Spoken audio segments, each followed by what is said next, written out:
안녕하십니까. 한명균 목사입니다. 은혜로운 한 주간 보내고 계신가요? 네. 아멘.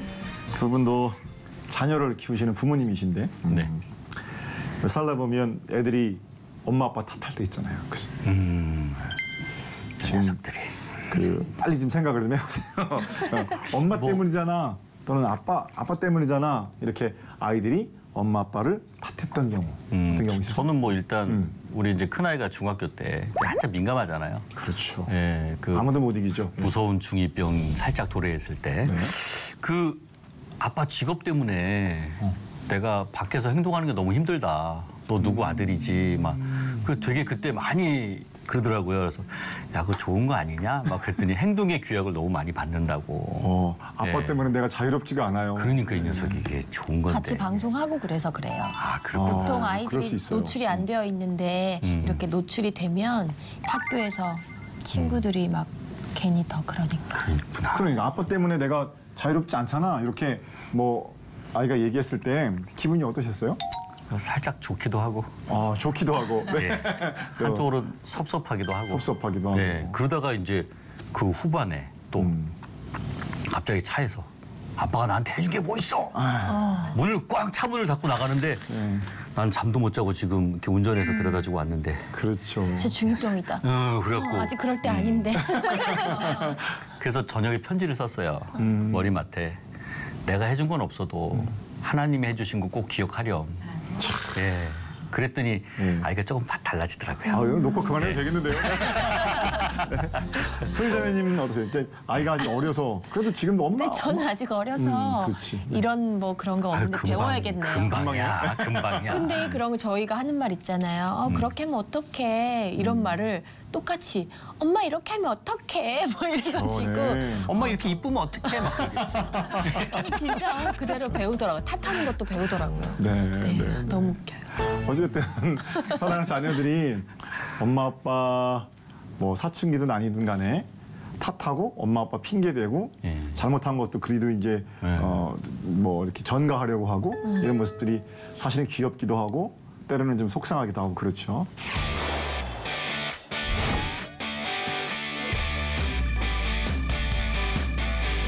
자, 오늘 말씀을 생각해 볼 텐데 사춘기를 지나고 있는 제 아들에게 여자친구가 생겼는데요. 와. 거울 앞에서 이렇게 막 멋을 부리다가 엄마를 보고 말하는 거예요. 엄마, 이가 지금 삐뚤어졌어요. 저도 이가 다 교정안인데 저희 집이 다 그래요. 네. 앞니가 삐뚤어져가지고 엄마, 제 이가 왜 이렇게 생겼어요? 교정을 좀 해주세요. 그러니까 엄마가 이제 뭐 장난 반 진단 반으로 돈 없으니까 봐줄만 하니까 그냥 살든지 네가 나중에 돈 벌어서 교정해 뭐 그랬거든요. 그 말을 들은 아들이 이렇게 얘기합니다. 아니 낳긴 이렇게 낳아놓고 엄마가 지금 무책임한 거 아니냐. 낳았으면 책임을 져야 될 거 아니냐. 그러니까 엄마가 잘 듣고 있다가 대답을 하더라고요. 아들 잘 들어.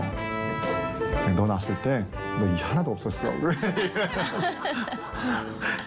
엄마 책임 아니지?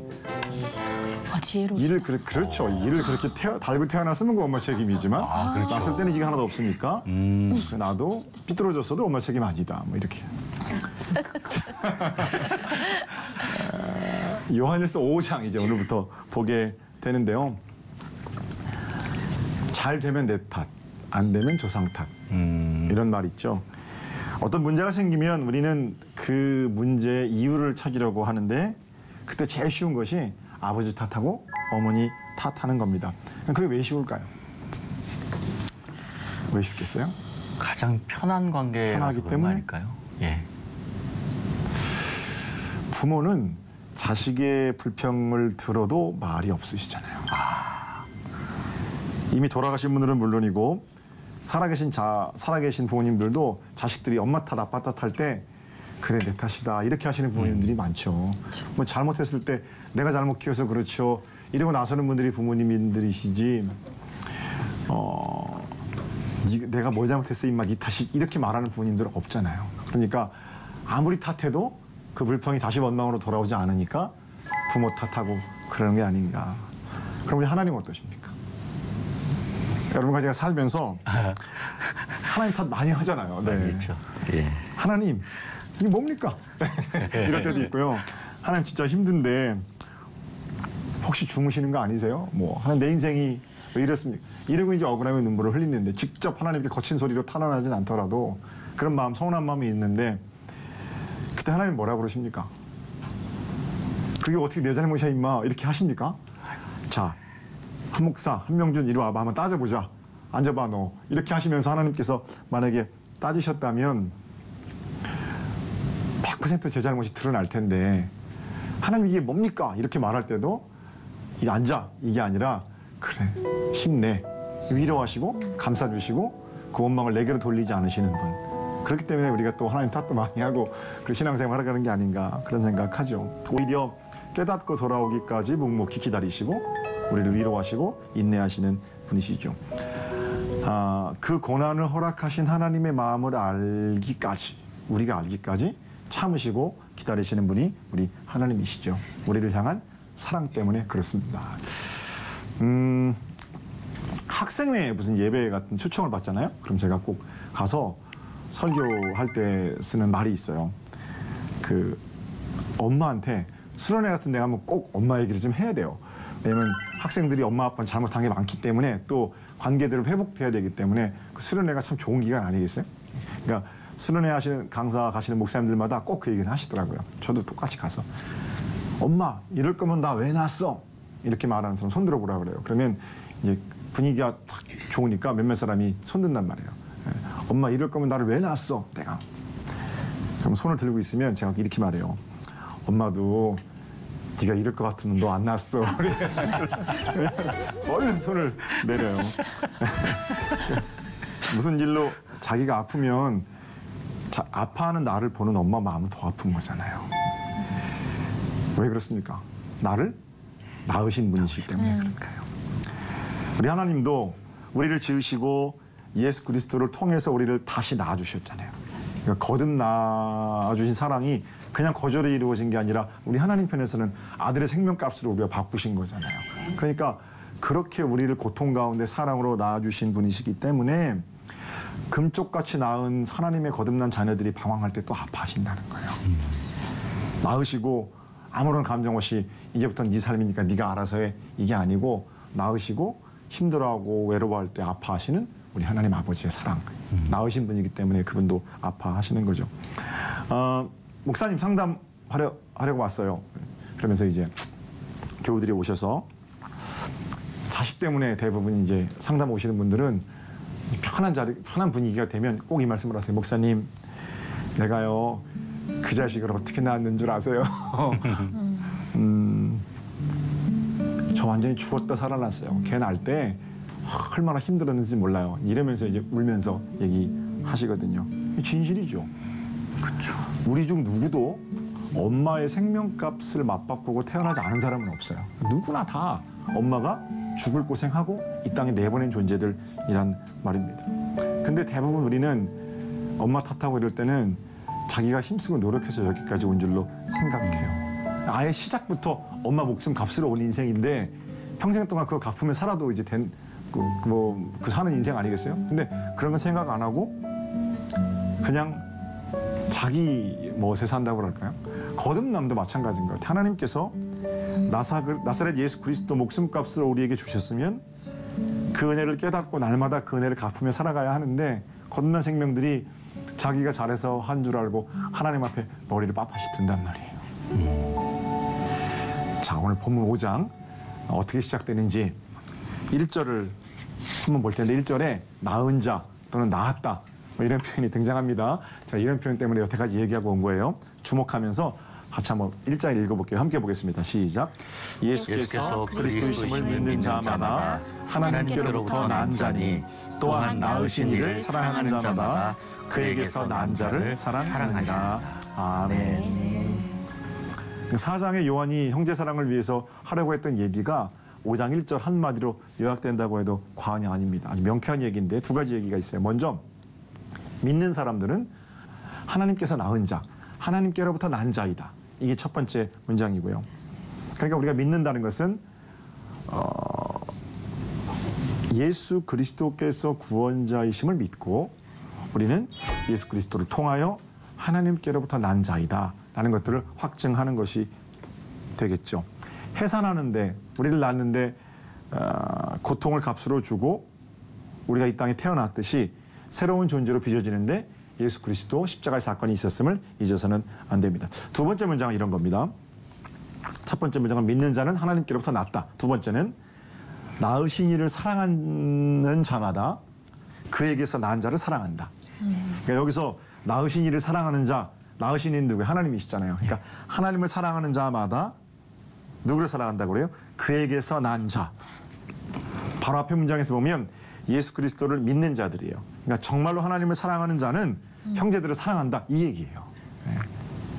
하나님께로부터 난 자, 낳으신 분을 사랑하는 자, 그에게서 난 자. 낳았다 자꾸 이런 표현이 나오니까 헷갈리긴 한데 사장에 있는 말이에요. 하나님을 사랑하는 자는 이웃들과 형제들을 사랑한다는 겁니다. 그 앞서 말씀드린 것처럼 자식을 낳는다는 건 자신의 생명과 자식의 생명을 맞바꾸는 위대한 희생이죠. 먼저 생각해 볼 것은 그 일은 전적으로 어머니의 희생이었다는 겁니다. 우리가 태어날 때 그 엄마가 희생한 거 그거 혹시 기억하세요? 승대 선생님은 태어날 때 뭐 하고 계셨습니까? 저요? 네. 뭐 열심히 나갈 준비를 하고 있어요. 나갈 준비하고 있었겠죠. 네네. 뭐 누가 또 그런 얘기도 하더라고요. 뭐 아이도 그만큼 힘들다 태어날 때. 네네. 네, 그런 얘기도 기억이 나? 하더라고요. 아니. 기억이 나요? 힘들었어. 힘들었어요. 아이도 힘들다는데 글쎄요, 뭐 그랬을지는 모르지만 어쨌든 기억은 나지 않잖아요. 어릴 때 기억이 아무리 어릴 때가 기억이 자세하고 뭐 특별하게 좀 어릴 때 잘 기억하는 분이라고 할지라도 태어날 때 이랬었지 이런 거는 없거든요. 그러니까 뭐 3살, 예. 또 어떤 분은 2살 뭐 이렇게 과연 4살 때까지 기억하는 분은 꽤 계신 것 같고 코미디언 한 분이 몇 년 전에 서로 이제 자랑하는 거예요. 기억력 자랑하는 거예요. 어린 시절 들었던 말들 기억력 자랑하는데 뭐 서로서로 자랑을 하는데 마지막에 질 것 같으니까 뭐라 그러냐면 자기는 이런 말이 기억난대요. 축하합니다. 아들입니다. 그러니까 거기 있던 사람들이 다 자기 자랑하다가 하도 어이가 없어서 웃었대요. 와. 말이 안 되는 거예요. 그죠? 어쨌든 우리가 이 땅에 태어날 때 기억조차 나지 않는다는 건 아무것도 사실은 한 게 없다라는 거고 제가 볼 땐 순전히 우리 어머니 노력으로 이루어진 거죠. 왜냐면 우리 어머니는 다 기억하시거든요.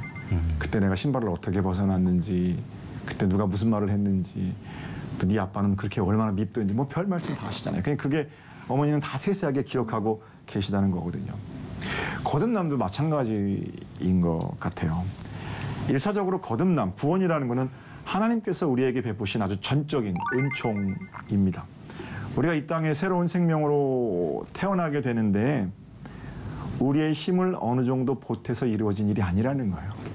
우리가 이 땅에 태어나기도 전에 하나님께서 아들 예수를 이 땅에 보내심으로 우리를 구원하시고 또 그 전에 우리를 향한 구원의 계획을 온전히 세워주셨고 하나님의 일하심으로 전적으로 우리가 구원하심을 받은 거죠.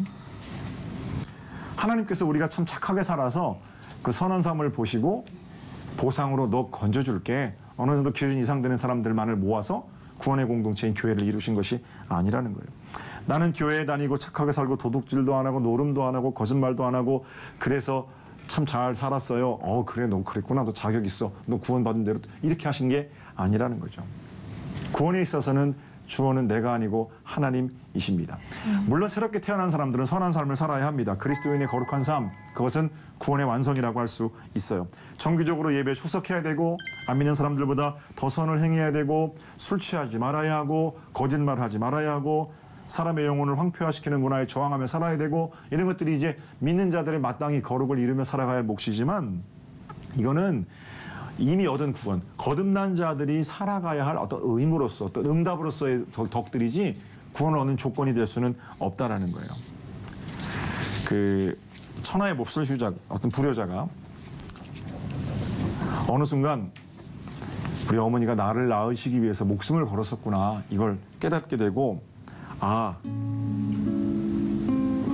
내가 이제는 그 어머니의 목숨값에 합당한 삶을 살아야 되겠다 결심하는 거죠. 착한 일을 했다고 그래서 그 불효자가 어머니 뱃속으로 다시 들어갔다 나오는 게 아니라는 얘기예요. 거듭난 우리가 새로워졌다는 것은 이미 우리를 향해 값을 지불하신 예수 그리스도 그분의 사랑을 있다는 거고 그분의 사랑을 기억하는 자들이 살아야 되는 것은 다시 거듭나기 위해서 엄마 뱃속으로 들어가는 게 아니라 이 땅에 그렇게 사랑으로 던져진 존재라는 사실을 날마다 깨닫고 은혜 가운데 선을 행하며 살아야 하는 삶이 우리 가운데에만 있다라는 거죠. 이런 감사함 위에서 어떤 지저분한 사람들을 내려놓게 되는 것과 같은 이치입니다. 한편 낳는다 이런 얘기 하고 있으니까 오늘은 자식은 가슴으로 낳는다 이런 말 있죠. 네. 몇 년 전에 제가 배우 이름을 다 말씀드리는 것보다 그냥 모 배우라고 하죠. 그분의 이야기 몇 년 전 기사를 봤는데요. 그 배우가 이제 40대 중반인데 20대 중반에 아들이 하나 있었어요. 근데 그 아들이 문제를 일으키는 바람에 제가 이 아들을 잘못 가르쳤습니다. 용서해 주세요. 라고 대신 사과를 하는 장면이 이제 신문에 실린 겁니다. 근데 그 사건 이후에 갑자기 그 아들의 진짜 아버지가 등장하는 거예요. 그래서 이 배우가 아들 때문에 사과했던 이 배우가 진짜 아버지가 아니다. 이런 일들이 세상에 밝혀지게 되고 그 아이의 출생의 비밀도 밝혀지게 되고 그러는 거죠. 친부가 등장해서 하는 얘기가 그 아이는 내 아들인데 그 배우가 자기 아들인 것처럼 해서 내 아들의 명예가 훼손됐다. 내 명예가 훼손됐다. 이렇게 말하죠. 소송을 제기하고 1억 원의 돈을 요구했다고 제가 기사에 읽은 것 같아요. 세상에 뭐 그런 사람들도 있어요. 그죠? 네. 혹시 방송 보시는지는 몰라도 안타깝죠. 근데 그 배우의 소속사 공식 입장은 이렇습니다. 배우 차모 씨는 22년 전에 결혼을 했고 당시 부인은 이혼한 상태였는데 부인과 전 남편 사이에서 태어난 3살배기 아들이 있었다고 그래요. 그런데 그 아들도 그때 그렇게 한 가족이 된 거죠. 그러고 나서 이제 그 배우가 이런 말을 해요. 아주 감동적인 말입니다. 자신은 그 아이의 아버지이고 그 아들은 마음으로 낳은 내 아들이라고 여전히 굳게 믿고 있고 나는 지금도 22년 전 그 아이를 아들로 받아들인 선택을 후회하지 않고 어떤 어려움이 있어도 내 아들을 끝까지 지켜가겠다. 이러고 이제 인터뷰를 하는 거예요. 가뜩이나 그 아주 모델 출신 배우가 잘생기셨잖아요. 근데 그날따라 더 잘생겨 보이시더라고요. 네. 돈 때문에 자식이 목적이 되는 건 그 사람이 친아버지였다고 할지라도 자기가 낳은 게 아닙니다. 비록 자기가 낳지는 않았어도 사랑하는 자식을 위해서 모든 것을 내어놓을 수 있다면 그야말로 내 자식, 내 아들이고 내 딸이 되겠죠. 여러분과 저는 하나님께로부터 났습니다. 예수 그리스도의 십자가의 사랑으로 새롭게 태어난 겁니다. 그리고 우리 하나님은 우리를 구원해가지고 어떤 큰 목적을 이루기 위해서 우리를 수단 삼으신 분이 아니라 우리를 구원하시기 위해서 아들을 던지신 분이세요. 그러니까 우리는 그분의 목적입니다. 오히려 우리를 구원하시기 위해서 그분 자신이 수단이 되어 주신 분이세요. 그렇게 우리가 나아진 존재라는 겁니다. 사랑하시기 위해서 우리를 만드신 거죠. 사랑 때문에 자기와 관계된 모든 사람들을 목적으로 삼는 인생, 참으로 존귀한 인생이에요. 자, 이제부터 이제 오늘부터 우리가 한 9시간 정도, 뭐 많으면 10시간이 될 텐데 요한일서 마지막 5장을 뭐 함께 읽어갈 겁니다. 바야흐로 9월, 가을이 시작되는데 어떤 결실을 거둘 수 있을까? 당당히 세상으로 나아가는 겁니다. 한 가지 기억해야 될 것은 이것만 기억하시면 좋겠어요. 5장을 읽어가는 동안에 나를 낳으시기 위해서 생명을 던지신 그분이 있다. 네. 나는 지금보다는 훨씬 더 당당하게 세상 가운데 어깨 펴고 나아갈 수가 있겠죠. 분명한 거, 당당하게 나아가되 겸손하게 나아가는 겁니다. 우리의 당당함이 바리새인의 당당함이 되어서는 곤란하거든요. 바리새인의 당당함은 뭔데요? 하나님, 내가 저 더러운 사람들과 같지 않음에 감사드립니다. 이 말은 틀린 게 아니죠. 하나님, 내가 더 더러운 세리와 똑같지 않음에 감사합니다. 맞는 말이거든요.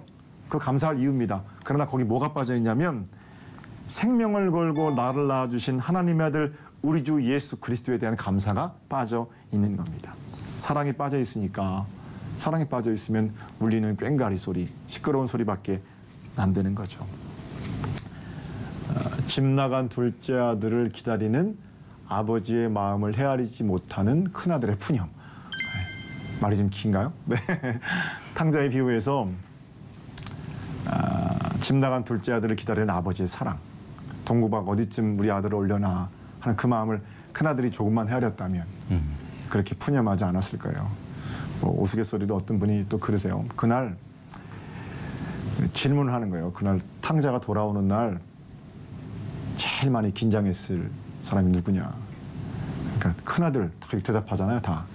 큰아들은 두 번째로 긴장했다고 그러더라고요. 제일 긴장한 거는 살찐 송아지. 살찐 송아지가.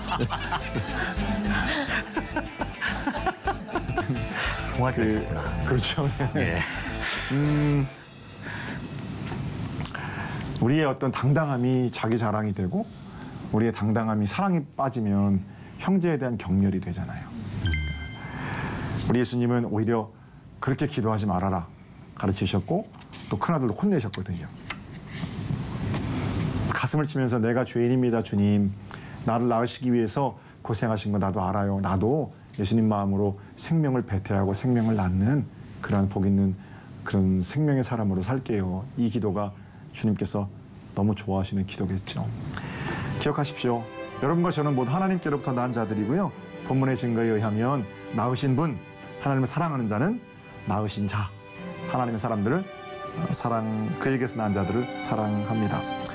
이제 뭐 지난주도 말씀드렸습니다만 교회마다 가을 축제 준비할 텐데 생명을 낳는 자리, 새 생명 축제란 생명을 낳는 자리 아니겠어요? 눈물 없이는 낳을 수 없는 거예요. 우리 주님 생명을 던지시며 나를 낳아주신 것처럼 태신자들을 품고 기도하면서 교회마다 정말로 생명의 어떤 하나님께로 돌아오는 일. 그래서 우리 하나님 확 춤추고 기뻐하시는 복된 일로 풍성하시기를 주님의 이름으로 축복합니다. 아멘. 오늘 여기까지 할까요? 한 주간도 은혜 안에 승리하십시오. 여러분 사랑하고 축복합니다.